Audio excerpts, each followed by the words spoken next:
Assalamualaikum warahmatullahi wabarakatuh. Anak-anakku kelas 10 Mantemanggung yang dirahmati Allah. Alhamdulillah wa syukurillah kita bisa melanjutkan kegiatan pembelajaran untuk mapal fikih. Pada kesempatan ini akan saya sampaikan tentang periodisasi perkembangan Islam, karena di pertemuan sebelumnya belum sampai ke periodisasi yang terbagi menjadi 4 periode. Ini akan saya jelaskan.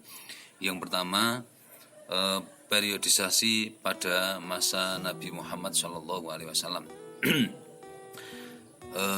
Jadi menurut Syekh Abdul Wahab Khalaf, ini ulama fikih yang wafat tahun 1956, bahwa perkembangan tarikh tasyrik atau fikih Islam ini terbagi menjadi 4 periode, yakni periode Rasulullah, periode sahabat, dan periode tadwin serta periode taklid.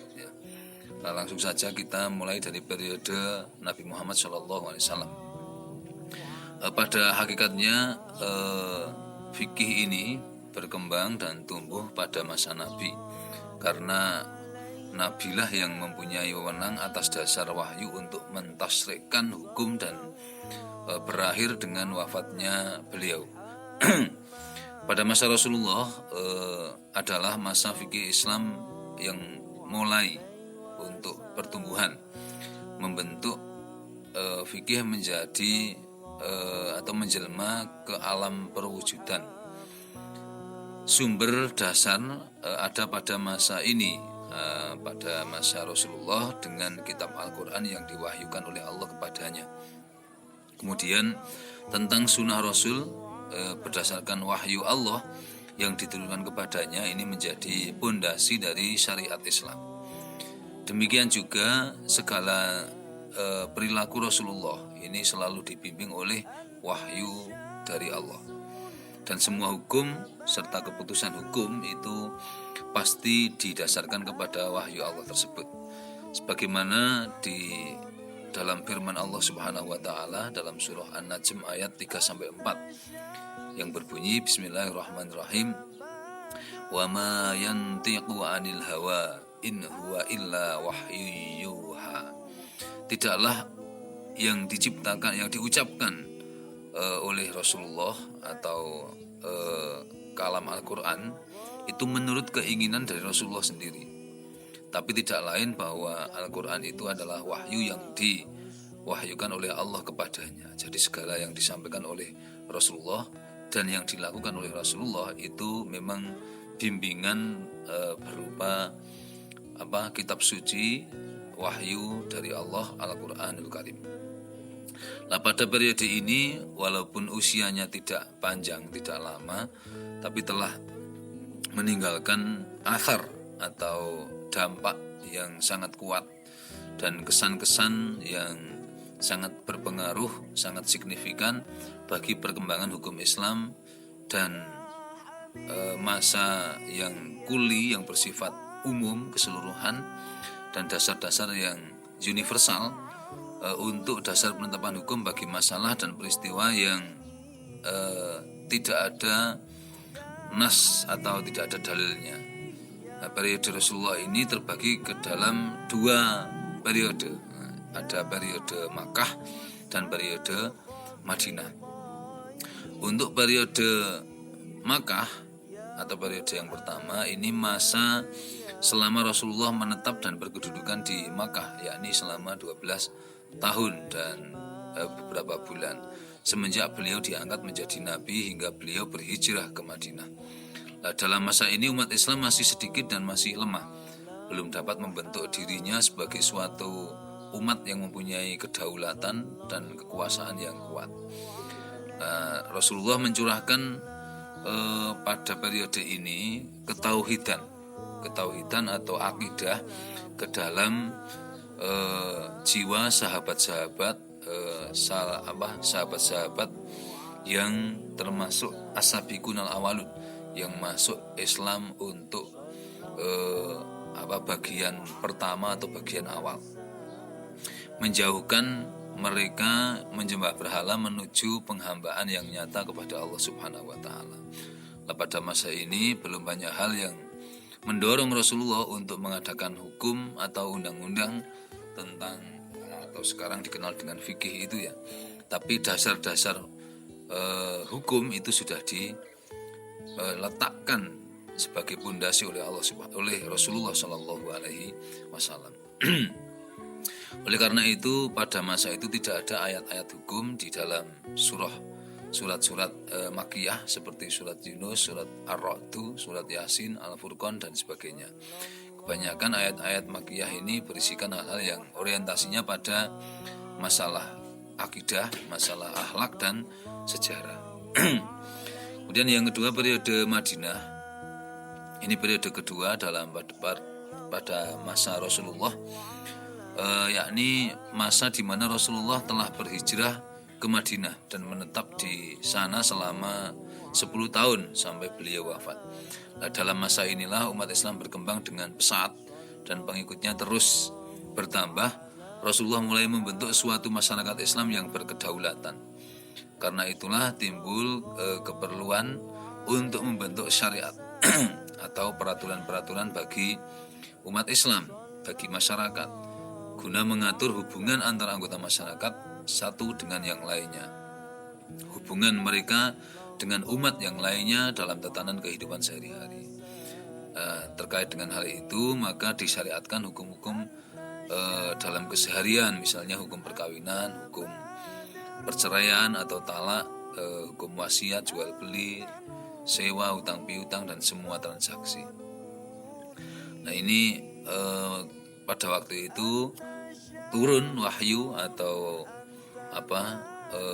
perintah Allah dalam Al-Quran, di antaranya seperti surah Al-Baqarah, surah Ali Imran, surah An-Nisa, surah Al-Maidah, Al-Anfal, At-Taubah, An-Nur dan sebagainya.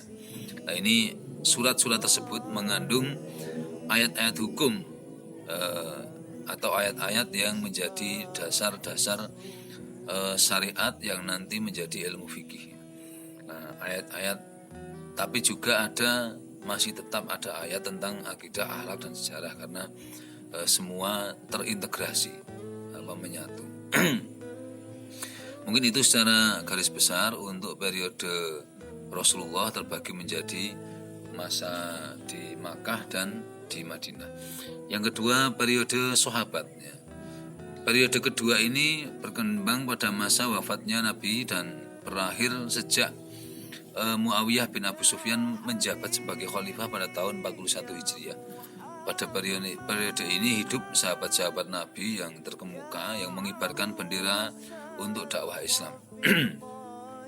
Nah, pada periode ini juga wilayah Islam sudah semakin meluas, mengakibatkan adanya masalah-masalah baru yang timbul. Oleh karena itu tidak mengherankan apabila pada periode sahabat ini di bidang hukum ditandai dengan penafsiran para sahabat dan ijtihadnya dalam kasus-kasus yang tidak ada nasnya. Para sahabat mulai berijtihad ketika menemukan hal-hal baru ya. Maka di periode sahabat ini kaum muslimin telah memiliki rujukan hukum syariat berupa Al-Quran, juga hadis, sunnah-sunnah Nabi. Kemudian ada ijma' dan qiyas atau kesepakatan para sahabat ketika menemukan hukum tertentu yang kasus tertentu yang belum ada dalil atau nas secara qat'i di Al-Quran, maka sahabat-sahabat akan bersepakat, maka itu disebut dengan ijma'. Dan ada metode penafsiran terhadap ayat Al-Quran dengan sistem qiyas ya, sistem qiyas, penyamaan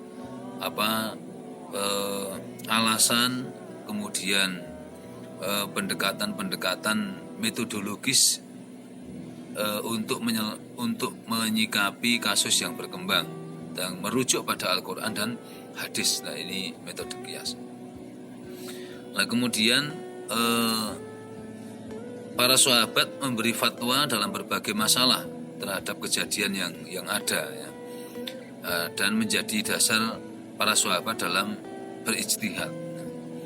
Nah, ijtihad ini apakah boleh diperbolehkan ketika sudah tidak bisa menemukan secara spesifik dalam nas-nas Al-Qur'an, karena berdasarkan pada sabda Rasulullah juga. Rasulullah bersabda, ashabi kan nujumi bi ayyihi muqtadaitu. Para sahabatku laksana bintang-bintang dalam kegelapan malam. Dengan siapa saja kalian mengikuti, maka kalian akan mendapatkan petunjuk. Nah, ini sahabat-sahabat sebagai khalifah setelah Rasulullah, disebut dengan Khulafaur Rasyidin.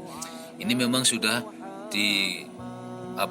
tentukan oleh Allah, ditakdirkan oleh Allah untuk menjadi penerusnya Rasulullah. Maka Rasulullah menjamin ketika umat Islam waktu itu ada kebingungan, maka jawabannya ada pada para sahabat. Anak-anakku, yang periode ketiga adalah periode tadwin. Periode setelah masa sahabat, ya. Pemerintah Islam setelah Daulah Umayyah, setelah runtuhnya Daulah Umayyah, kemudian digantikan oleh Daulah Abbasiyah, dari Bani Umayyah ke Bani Abbasiyah. Masa Abbasiyah ini juga masa mujahidin dan masa pembukuan fikih, karena pada masa ini terjadi pembukuan dan penyempurnaan fikih. Pada masa Bani Abbasiyah dimulai dari abad kedua Hijriah sampai pertengahan abad keempat, muncul usaha pembukuan hadis, athar sahabat, dan fatwa tabi'in dalam bidang fikih, tafsir, usul fikih, dan sebagainya. Pada masa ini lahir para tokoh dalam istimbat dan perundang-undangan Islam. Masa ini disebut masa keemasan Islam, ya, atau disebut juga masa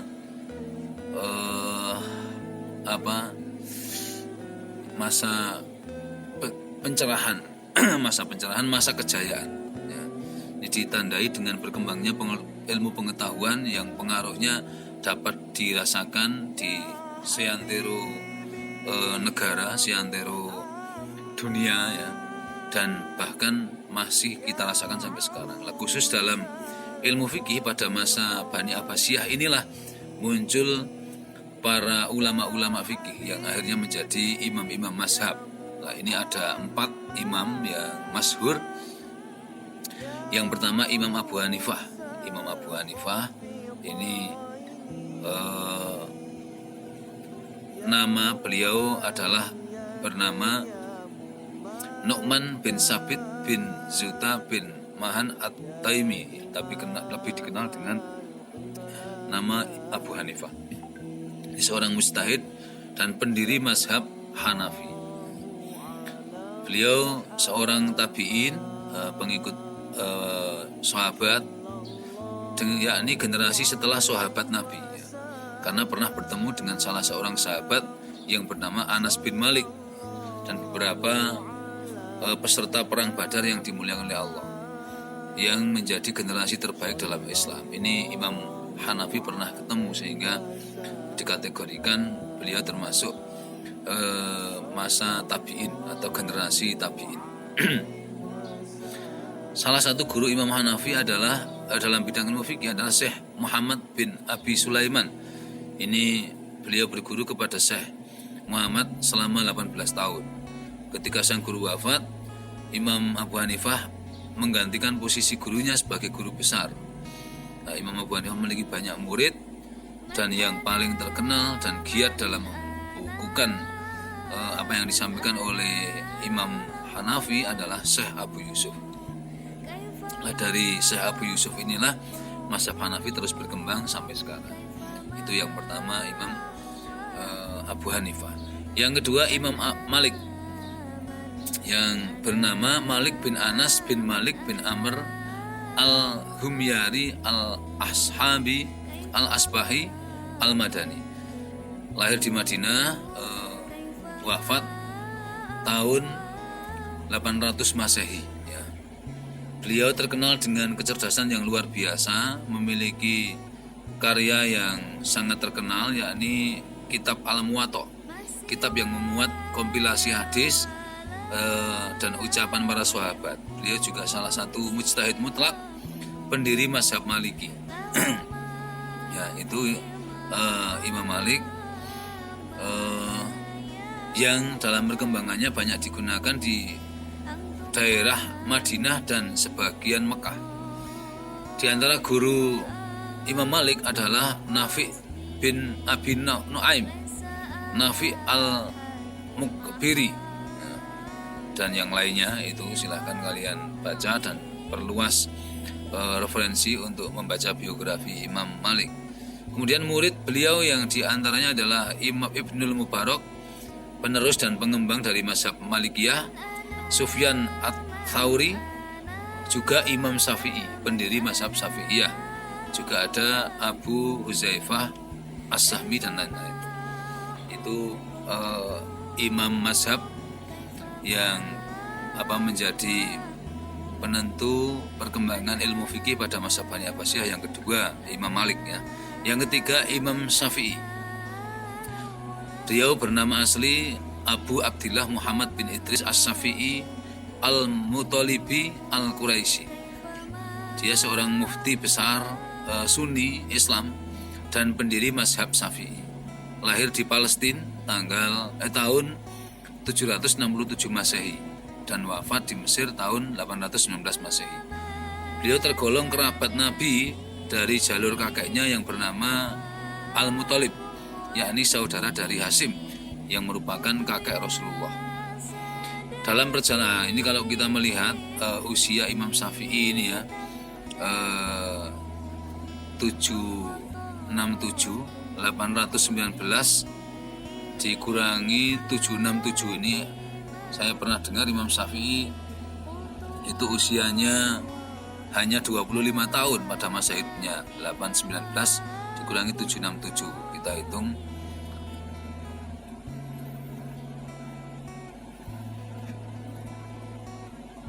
819 dikurangi 767.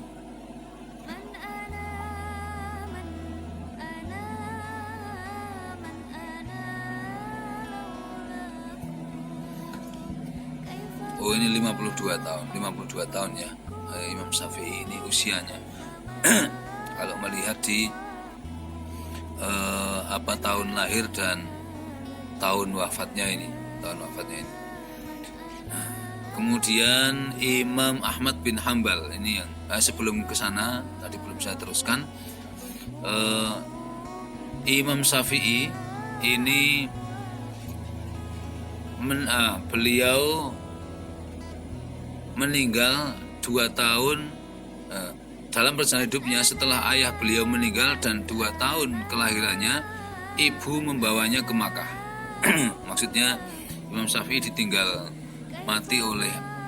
wafat oleh ayahnya itu ketika usia 2 tahun. Kemudian oleh ibunya dibawa ke Makkah, tanah air nenek moyangnya, dan di Makkah Imam Syafi'i kecil belajar fikih kepada mufti di sana yang namanya Syekh Muslim bin Khalid Az-Zanji, sampai beliau mengizinkan Syafi'i kecil memberikan fatwa ketika masih berusia 15 tahun. Jadi sudah masih muda tapi sudah mengeluarkan fatwa. Kemudian Syafi'i remaja berguru kepada Imam Dawud bin Abdurrahman Al-Attar, dan masih banyak lagi guru-guru beliau. Nah, ketika Syafi'i kecil berumur 9 tahun ini sudah banyak belajar pada banyak guru.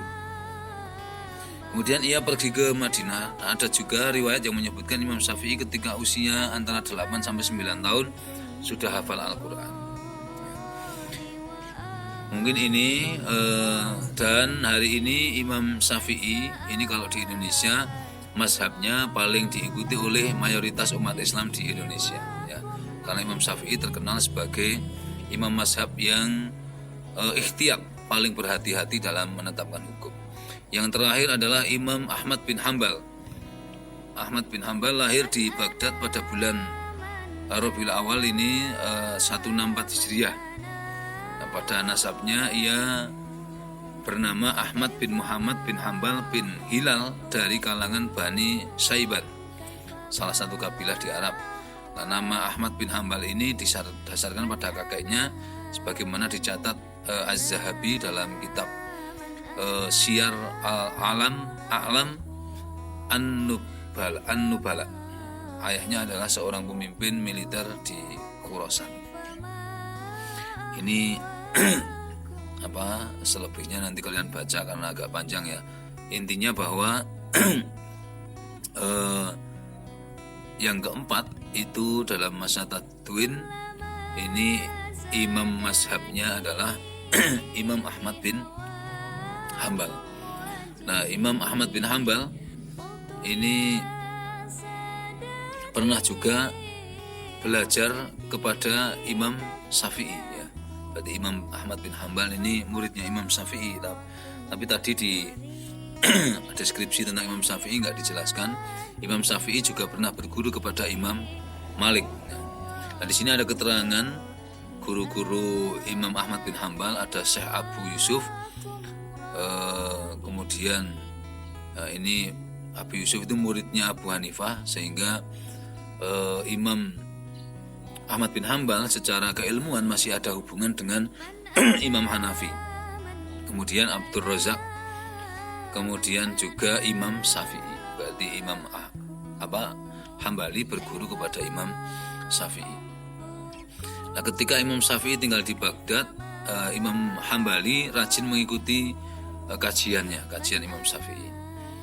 Nah, kedalaman ilmu fikih dan hadisnya menjadikan Ahmad bin Hambal sebagai pribadi yang unggul di majelis pengajian Imam Syafi'i. Bahkan Imam Syafi'i tercatat berjumpa dengan Imam Ahmad di dataran Hijaz saat Imam Ahmad bin Hambal sedang melakukan ibadah haji, serta saat Imam Asy-Syafi'i sedang berkunjung ke Irak. Ini berarti Imam Abu Hanifah, Imam Malik, Imam Syafi'i, Imam Hambali ini ada hubungan keilmuan, hubungan guru murid ya. Baik, yang terakhir anak-anakku ini tentang periodisasi fikih di masa taklid, masa keempat, masa taklid. Masa taklid itu apa? Masa mengikuti pendapat-pendapat yang sebelumnya. Sejak akhir pemerintahan Abbasiyah, kemunduran ijtihad sudah nampak ya. Orang-orang yang sekali berempat imam mazhab tadi itu sudah mulai berkurang. Maka sikap taklid berangsur-angsur tumbuh.